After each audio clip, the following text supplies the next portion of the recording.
Seguimos escuchando música, ¿qué les parece? Perla, Andrés y Tito aquí en Folclore Sin Fronteras y otra pausa musical. Y esta vez queremos dedicar especialmente a los amigos argentinos este hermoso chamamé que dice así, ya no más. Ya no más.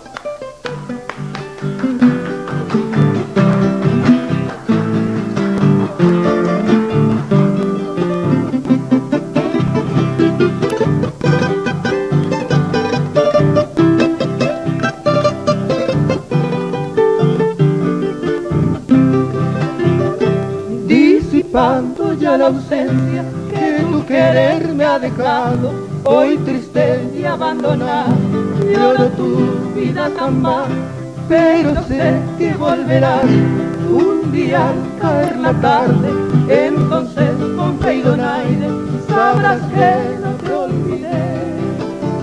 El recuerdo de tu amor se quedó grabado en mí, jamás te podré olvidar, aunque lejos estés de aquí. Hoy recuerda de evocar lo que fuera nuestro ayer, pero ¿qué vamos a hacer si el destino quiso así?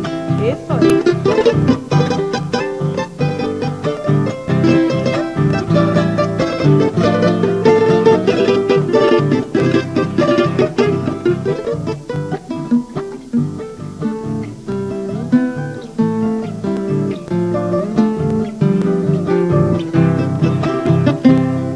De volver otra vez, mi hermosa Cuñataí, entonces juntito a mí no habrá pena ni dolor, renacerán los amores que dejaste abandonados, no habrá nada del pasado que nos parezcan mal.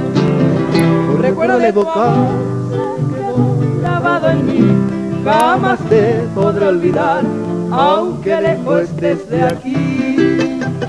Recuerda de evocar lo que fuera nuestro ayer, pero ¿qué vamos a hacer si el destino quiso así?